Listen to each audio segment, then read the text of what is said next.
Your AC works overtime all summer, so be sure to replace your old air filters with new Filtry air filters. They recommend updating HVAC filters at least every 3 months all year round. So order your Filtry air filters today at Filtry.com. Let's clear the air.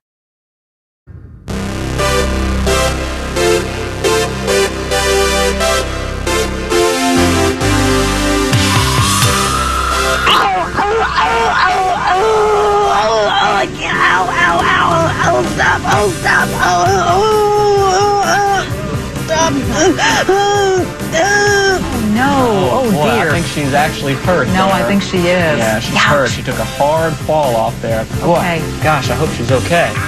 Nah, she wasn't okay, Brad. She was hurt for life. Scarred. We welcome you in. It's an 80s Throwback Thursday. Puck with you until 1 o'clock. Curtis Crabtree is here as well, and the Redbox Producers Booth. Smarter way to watch it play. Headlines brought to you by VenueKings.com. We'll give you the very latest with Richard Sherman and what we know. Jared Kelnick is going to rejoin the Mariners starting tomorrow as they open up the second half of the season in Anaheim. NBA Finals, the Bucks, thanks to the block by the Greek Freak, have even the NBA Finals at 2 games apiece. They'll be back at it on Saturday.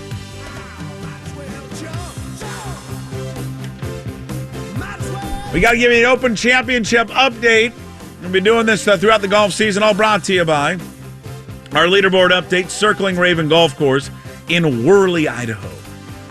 Visit them at cdacasino.com. Louis Oosthuizen, who has just been fantastic all season long, nearly won the U.S. Open, is your round 1 leader of the Open Championship, opening up, which was early this morning for us, a 6-under. Right behind him is American Jordan Spieth looking for his second claret jug. He's at 5-under. Also fellow American Brian Harmon at 5-under. Dylan Fratelli is at 4-under. I think he got in because somebody pulled out. I think somebody was out and then he got in. Now he's 2 shots off the lead. Danny Willett, Masters champion at 3-under. So is Justin Rose. Colin Morikawa's finishing up. He is at the 3-under there overall. Looking for some more notables. Joel Damon is at 1-under today. It's a nice opening round for him. And that is your Open Championship leaderboard update brought to you by Circling Raven Golf Course. Visit cdacasino.com to book your stay and play package. The Open Championship is underway. If you're a degenerate like Curtis and I, you were up late last night watching it throughout the morning. Curtis probably stayed up much later than I did, but that's okay. I was up till 3, give or take. He doesn't sleep and he doesn't have kids. Basically saw the entire first round of the lead group. Of our old Andy Sullivan. Andy Sullivan, Richard Bland, yep. Yeah. Not bad. Sullivan Marcus playing Armitage, I think, was the third guy in that group. The Bullet, as he's nicknamed. Yeah. No, it was fun. It's a great tournament underway as they try to get golf's oldest championship, the 149th playing of the Open Championship, being played at Royal St. George's. You want a little known nugget if you listen to the Improve the Lie golf show, which you still can. Myself and Brian Mogg.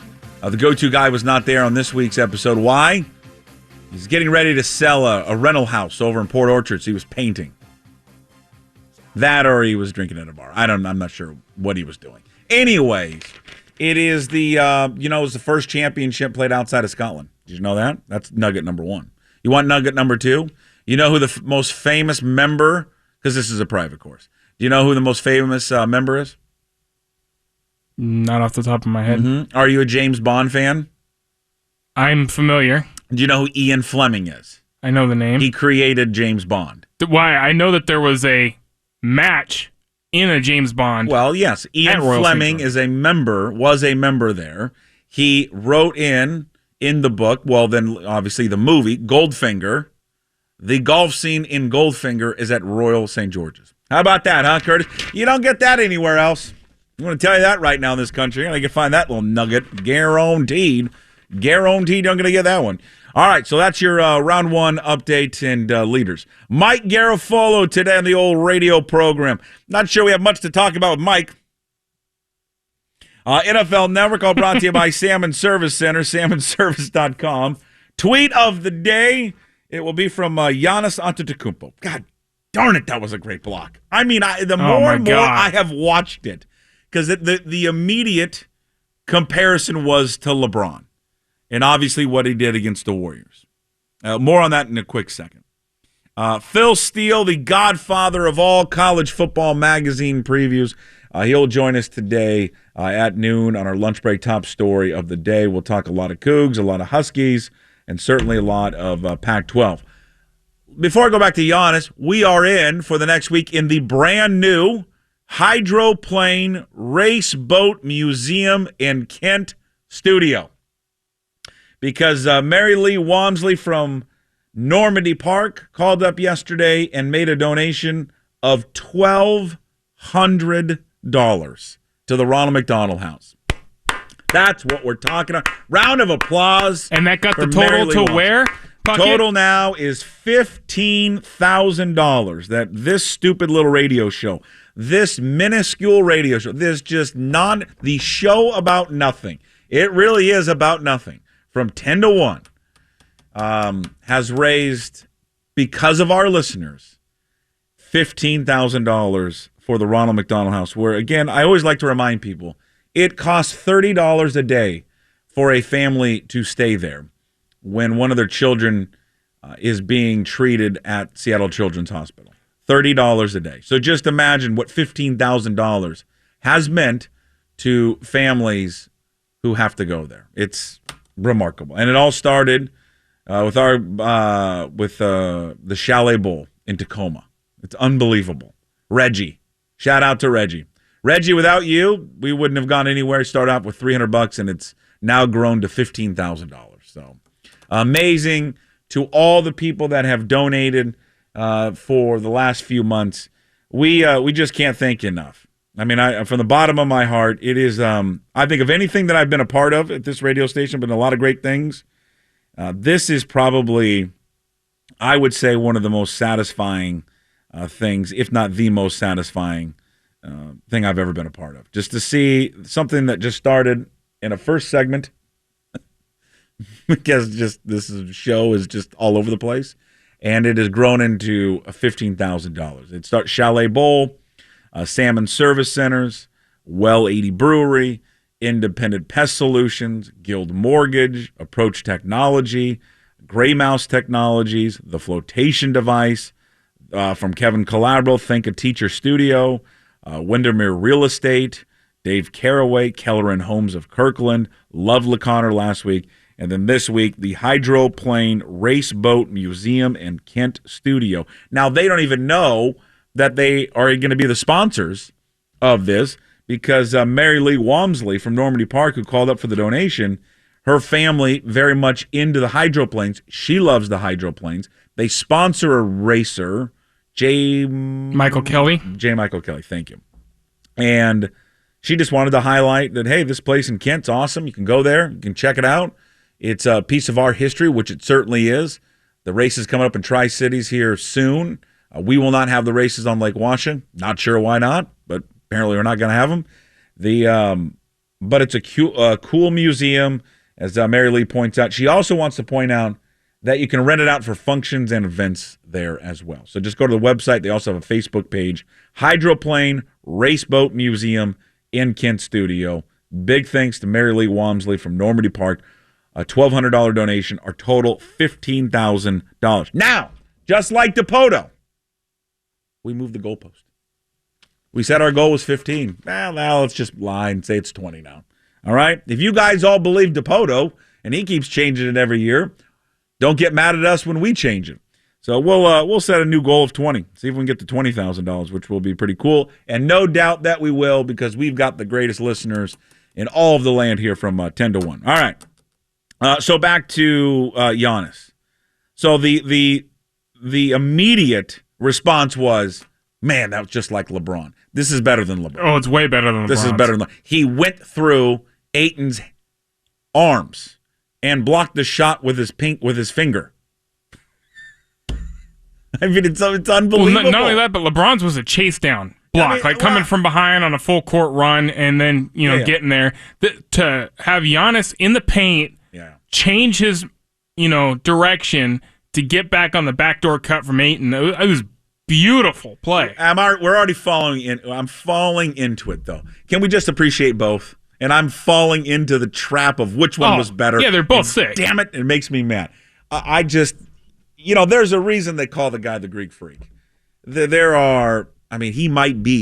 probably is the only player in the NBA that can make that play because of his length and his ability to jump. That's a series changer. I mean, much like the LeBron block was the series changer in that matchup with the Warriors, this could easily be if the Bucks go on to win the series, which is obvious here to say this. If they go on to win the series, you're going to look back at that block was the defining moment that they won. On that block, is that when they got the Connaughton 3? I don't remember. God, it feels like it was. Their two biggest plays last night, I felt, was obviously that block. The Connaughton 3 from the near corner, which tied the game. It was just a huge, huge shot. On his part, just to bury that thing. Great series. And here's the deal, because we knew going in what the storyline of this series was going to be. No one's going to watch. They don't have superstars. It's Milwaukee and Phoenix. Why would I tune in? And I get it. I don't get upset about it. People that don't like basketball, not into it, they just aren't going to watch. They don't care. It's just like the All-Star game the other day. Or the reaction to Shohei Ohtani, they're not marketing him. The people that get upset about that, the people that bring it up all the time, they just aren't baseball fans. It's the same thing here with the NBA. The people that bitch and moan about the finals right now, they don't care about the league. Okay, fine. It's not your thing, so don't watch it. Don't waste your time complaining about it. This has been a fabulous series, an unbelievably well played series. And if you're not watching it, you're missing out as a sports fan. You really are. You're watching a superstar in front of you in Giannis, who again is not a complete player. And when he does become a complete player, like when Giannis Antetokounmpo can finally knock down a 3 consistently, or even inside the 3-point line a jumper, he is going to be unstoppable. You will not be able to stop him because it's so hard to stop him from driving. If he starts adding, and you watch him how much they sag off him on defense. If he starts making an outside jumper, he's unguardable. There's no one will be able to stop him. And he gets better at the free throw line. He's still young. He can develop that. So you have that element of a guy who's now coming into his own, and he's coming more into his own. Has he won MVP once or twice? Once, I believe. I believe this is the first one. So you got that, and then Devin Booker's just a stud. I mean, he's just an awesome scorer, so fun to watch, can do it from everywhere on the court, can drive to the hoop, can pull up, knock down an elbow jumper. He goes off glass from 10. Just everything about him. His competitive fire. He clearly mugged who was it that was driving? Was it Drew Holiday? I mean, he mugged Holiday. He's surprised he didn't get kicked out of the game or foul out of the game. Great series. Game 5 is going to be awesome.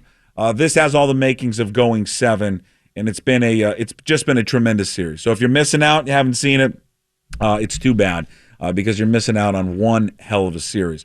All right, so you got that. The big story also here locally, Jared Kelenic. We expected this. Kelenic was going to get called up.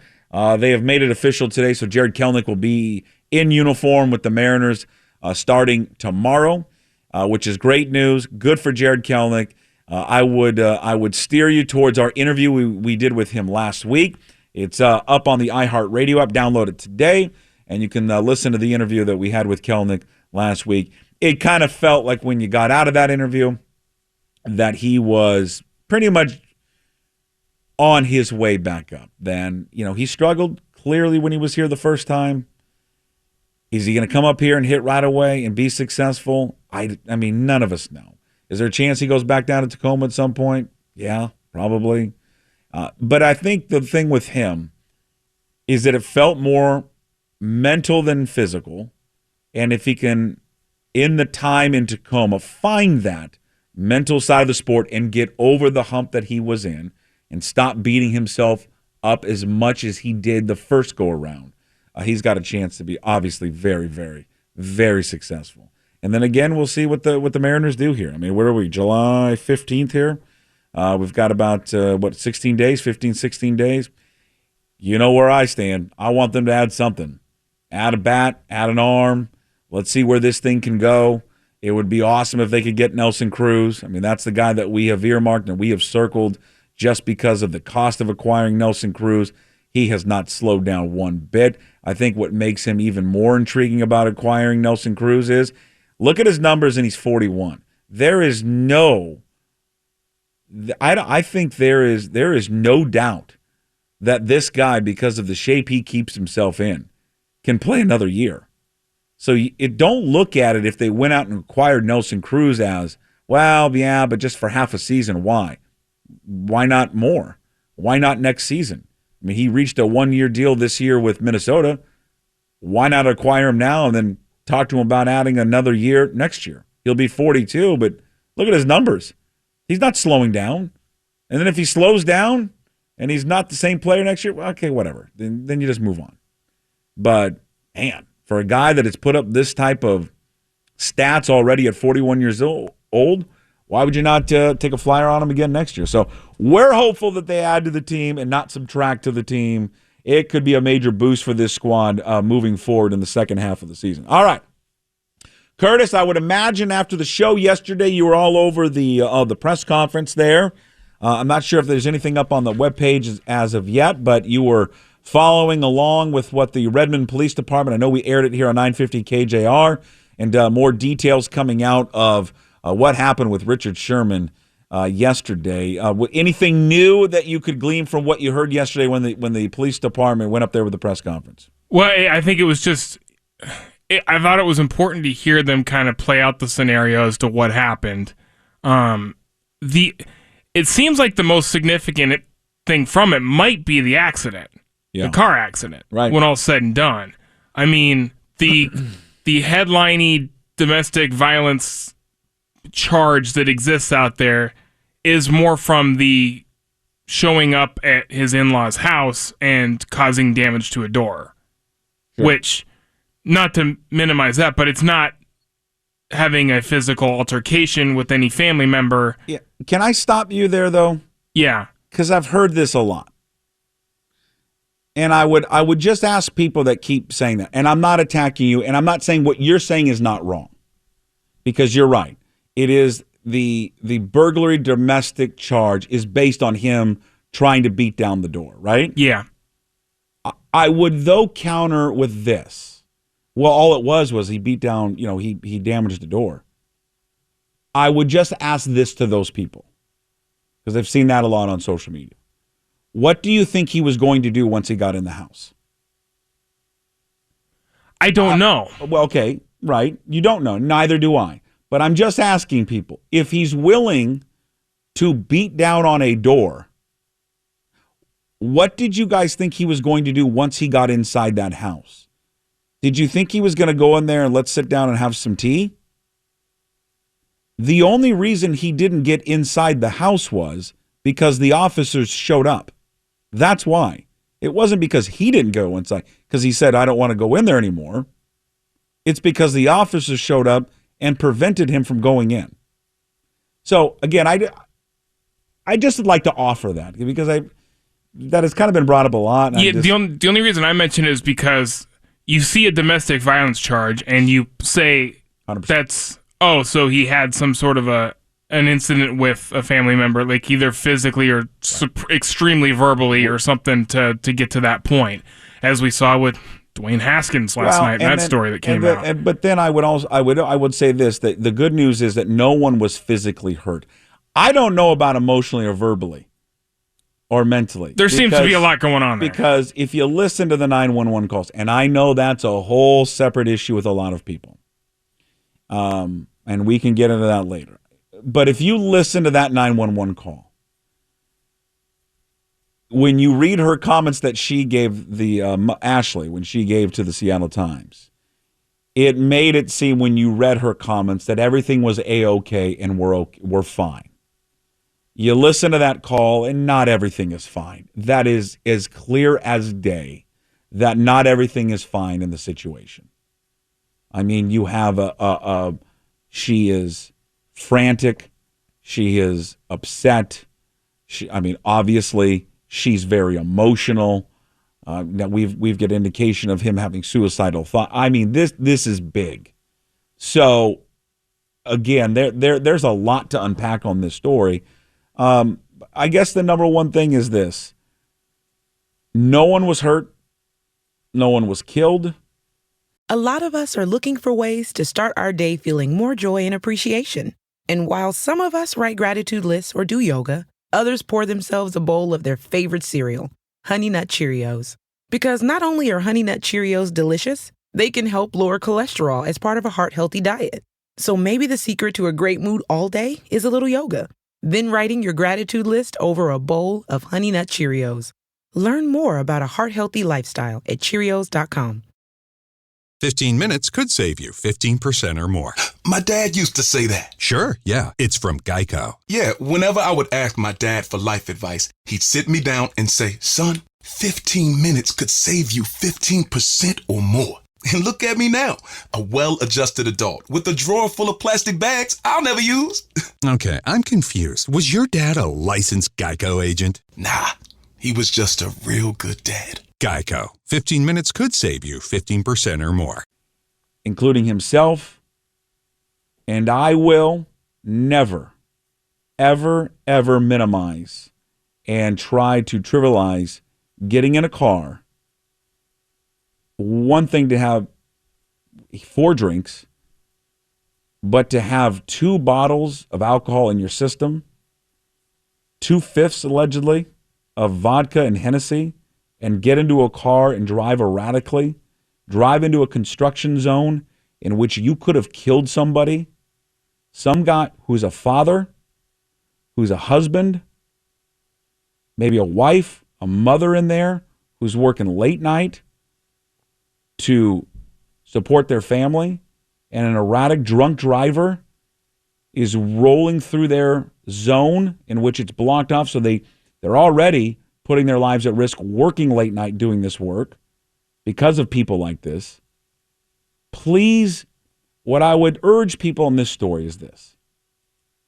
Please don't make it about the caller, the dispatcher. Please don't make it about anything other than you had an individual who got behind a wheel having consumed allegedly 2/5 of alcohol. That is a problem. Despite anything else that is going on in his personal life, that needs to be the story and be addressed. The thing is, he is extremely lucky that he's not dead, nor is anyone that was working in that zone dead. Because had that, the story is completely changed. Please don't lose sight of that. As bad as anything is in someone's life, and again, you listening to her comments, it's very scary, and people grieve and people are upset and they handle it different ways. And I totally understand that. The solution is never to consume that much alcohol and then get in a vehicle and drive.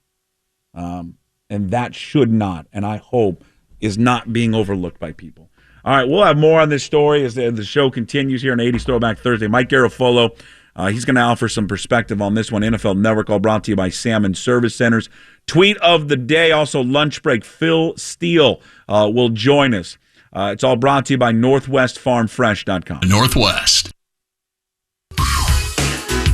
Now back to the Puck Show, powered by Redbox on Sports Radio 950 KJR and the iHeartRadio app.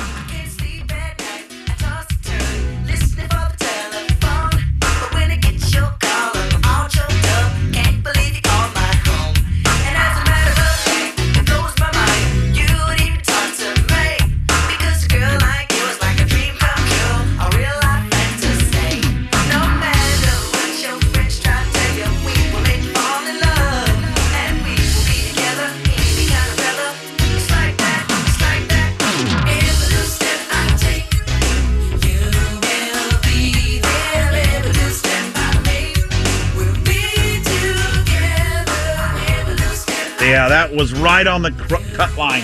Just wanted to make sure. That late 80s, early 90s, Curtis, sometimes bleeds together. 88.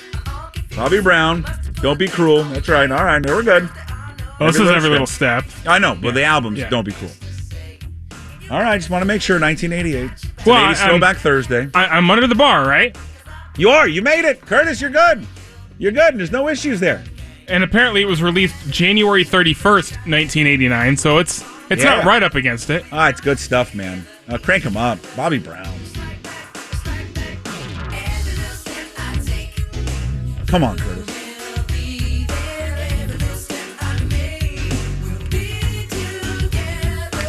All right. 80s Throwback Thursday. No one, thank God there's not a camera in here. Mike Garofolo, NFL Network, brought to you by Salmon Service Centers. Will join us at 11 o'clock. He's going to have some more information on the Richard Sherman situation. Tweet of the day involves Giannis Antetokounmpo, which it's a great audio. It makes him so endearing. I think not only as just a player, but just as a person. Top story of the day in our lunch break will be brought to you by, as always, Farm Fresh Northwest, northwestfarmfresh.com. Phil Steele. Phil Steele will join us to talk about college football, which is right around the corner. Speaking of college football, I think Monday or Tuesday. I think Monday. Max Borghi, senior running back, the Washington State University, will join us on the radio program. Lots to catch up with him. Obviously, the offseason, the looking ahead to this year, his health, how's the back doing, and the name, image, and likeness. He was the first athlete over at Washington State to put the thing up on Twitter. Hey, contact me. I'm ready to go. Technically, he could sponsor the studio now, right? But he would have to pay us. I know, but we would pay him to be the Max Borghi studio, I guess. We could do that. I don't think we could have. Probably couldn't have done that even beforehand. But we'll guilt Max into doing this. I'm not afraid to go public with this. We're trying to get Max on weekly throughout the college football season. That's what I'm trying to do. This is like a rehearsal coming up next week. See if he likes it. See if he likes us. And if he doesn't like us, then we're screwed. Jared Kelnick has been called up by the Mariners, so he will be in uniform coming up tomorrow. We'll have to wait and see here what Jerry DiPoto is going to do here in the next few weeks. Will he add to this team? Will he subtract to it? And especially if they come out here on a nice little start. I wouldn't wait. I mean, I would do it now. If you've got something in mind and you can pull off a trade for a Nelson Cruz or another guy, I would do it now and strike before they get underway here, or at least in the first few games. Because let's go for it. Let's go. I mean, you got Anaheim, you got Colorado.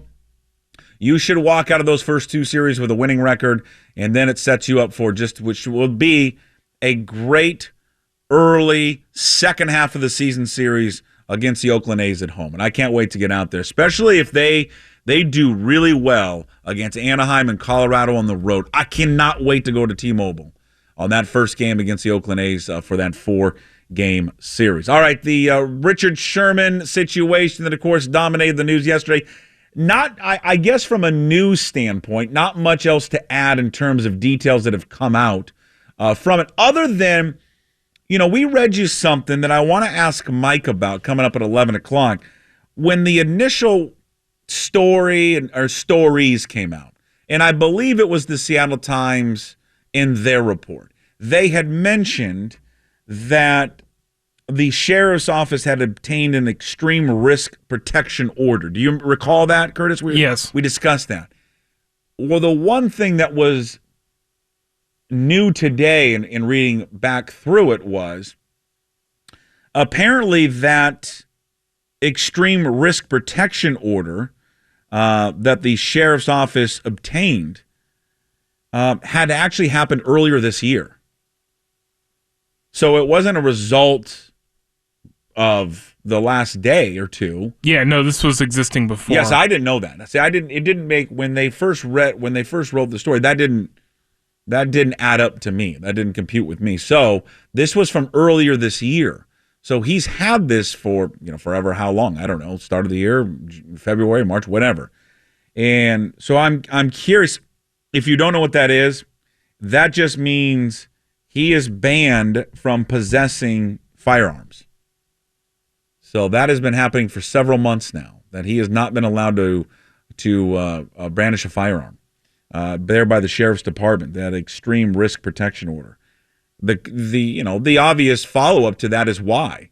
I mean, clearly they had enough evidence from someone to say that he is not in a state to be able to have a gun. And so that just leads to the whole tragic story of this whole thing.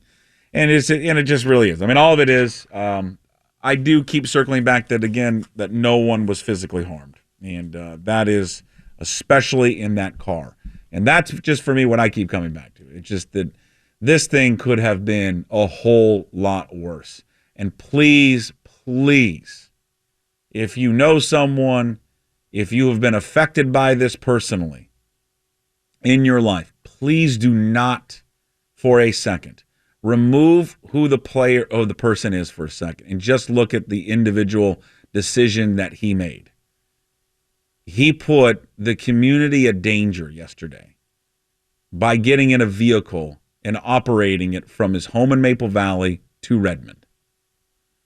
Allegedly, according to his wife, having drank 2/5 of liquor. I mean, it's a 40-minute drive. Well, from Maple Valley to Redmond. And if you listen to the second 911 call, and I know some people have and have not listened to it, the second 911 call, which is from the uncle describing who is following Richard and his wife, describing how erratic the vehicle is, crossing the center line, at one point stopped in the middle of the road, at one point had cut her off in the car. I mean, I don't need to tell anybody how just dangerous this is to get behind a wheel. I mean, a couple drinks, whatever it is, a DUI is a DUI. 2/5 of alcohol in your system. I mean, I don't care how big you are, how much that can affect you. I think despite what is going on in your life, that is the most extreme error in judgment and should not be taken lightly by anyone. Mike Garafolo, more perspective on that coming up at the top of the hour. Jared Kelnick on his way back. Will it be different this time? We'll find out. At audible.com.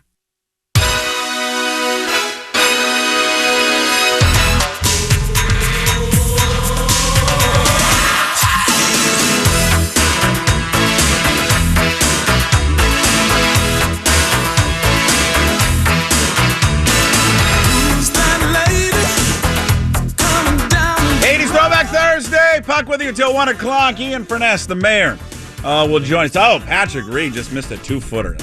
Did you see Will Zalatoris miss earlier today? No, I saw his hole out, but I didn't see his miss. Oh, my God. First of all, he does the illegal thing. He anchors his putter that no one talks about, that these guys all do. That the arm lock thing? Does he arm lock? Yeah. The arm locks, which is illegal and needs to be banned. It's the same thing as anchoring, literally the same thing.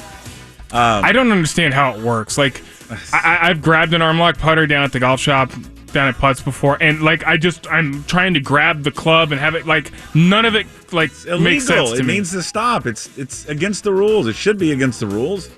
Anyways, there you go, Rory. Is that a par save? All right, Rory, we need you to start getting going here. What are we, 2 over here? That's fine. Let's get to even and we'll call it good. Come on, buddy. Zalatoris missed. Oh, I think it's inside a foot.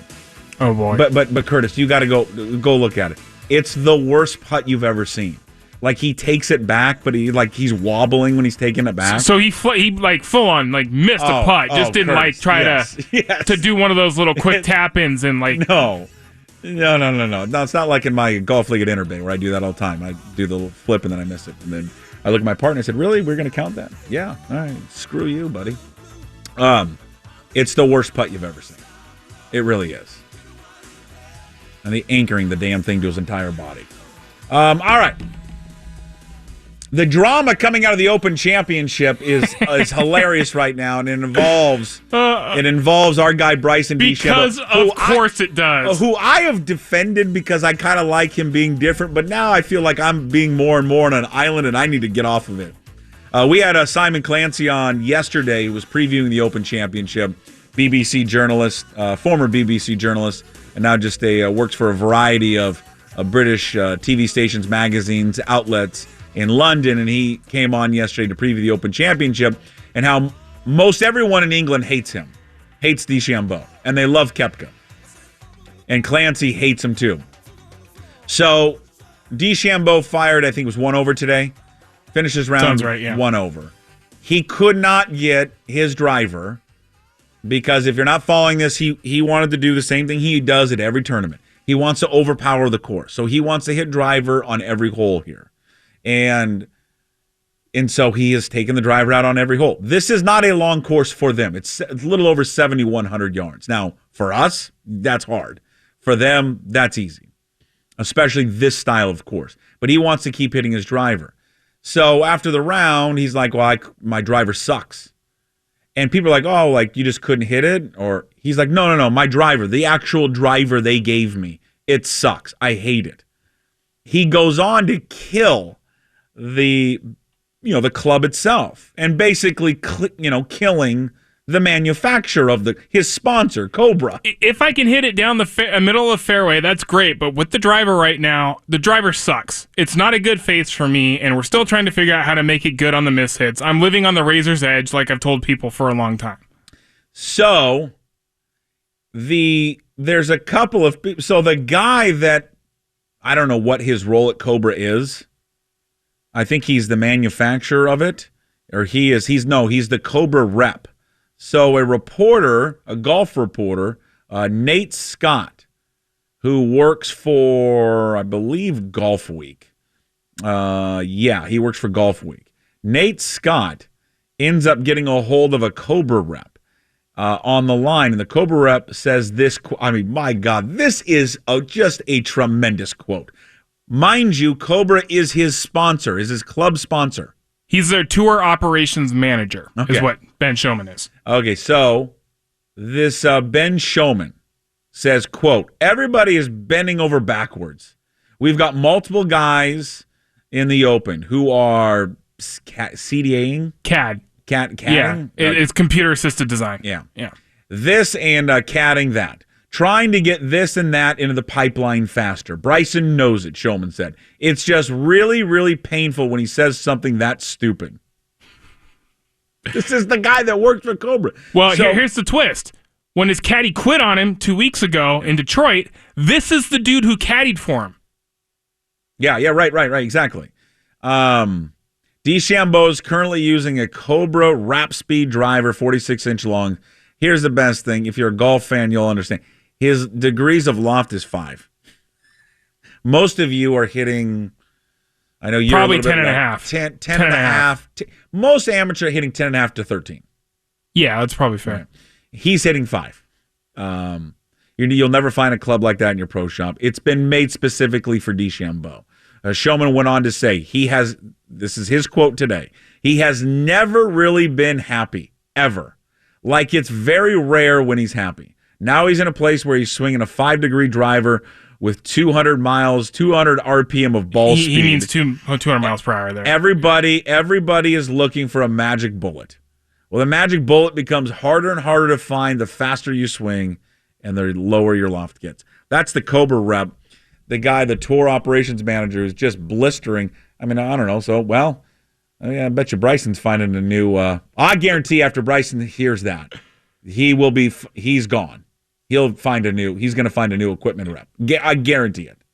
Well, first of all, it's a stupid comment. I mean, as much as Bryson's an idiot, it is dumb for this guy at Cobra to say this. Well, no, here's the thing. It's terrible. Bryson might not be able to find one so easy. Oh. Because, no, I'm dead serious. Because he is a one-off. Disagree. I just disagree with you. He's a huge star. He's a huge star. But he's a one-off to where he uses all of his clubs the same length, which change as somebody who is a golf equipment dork, that changes how the clubs have to be constructed. It works for nobody else. But it doesn't matter. They don't make clubs. They're not going to make those clubs for him, for everybody else. They're going to make the clubs for him. He'll be the one on the course with them. I would just say that I think if he were to drop Cobra and say, I'm going to open it up to another equipment rep, I think they'd come piling in. I don't. He's a top 5 player in the world. You know how much money that's worth to these guys? I get that, but you know how much they've already got? Like, TaylorMade's already got a stable that's incredibly huge. Callaway, Titleist, the same thing. Okay, of those stable of guys, though, none is as good as him. Not really. And none is as in the public eye as him. I mean, I don't know. If he's going to trash their clubs in the... True, you have to take that when they have to go out and one-off build everything that they make for him, all the way through the set, the entire set. But that's just him, though. I mean, like when Nike built Tiger's clubs, you couldn't buy those clubs in the store how he has them. Well, they're tuned a certain way, but they're basically the same clubs. Like these, every club in his bag would be a one-off. Sure. Well, but I mean, we would have to find what were the sales like for Cobra when they made the one-offs for him. How many people use them? I don't know. I just think he'd have people kind of banging down his door. I love the honesty of this guy, though. Oh, yeah. I'm just saying from a business standpoint, he may have been like, he should have reeled it back in just a tad. But this guy is now becoming one of the most hated people in sports, I think. Or the most, not hated, disliked. He's just completely oblivious to, social, being a normal human being. Well, he's odd. I mean, he's socially awkward. Yes. Which I don't think we should, that's the thing with, I don't think because he's socially awkward, we should get on him for that. I mean, there's plenty of people that are socially awkward. But, he's just a different cat. All right, we got a break. We'll give you an update on the Open Championship coming up top of the hour. Mike Garafolo with the latest on Richard Sherman next. Wendy's only makes one kind of breakfast, your new favorite one. How do we do it? With fresh cracked eggs, oven-baked bacon, and flaky croissants. You know, the things your old breakfast wasn't doing. So toss that old news and its soggy eggs somewhere useful.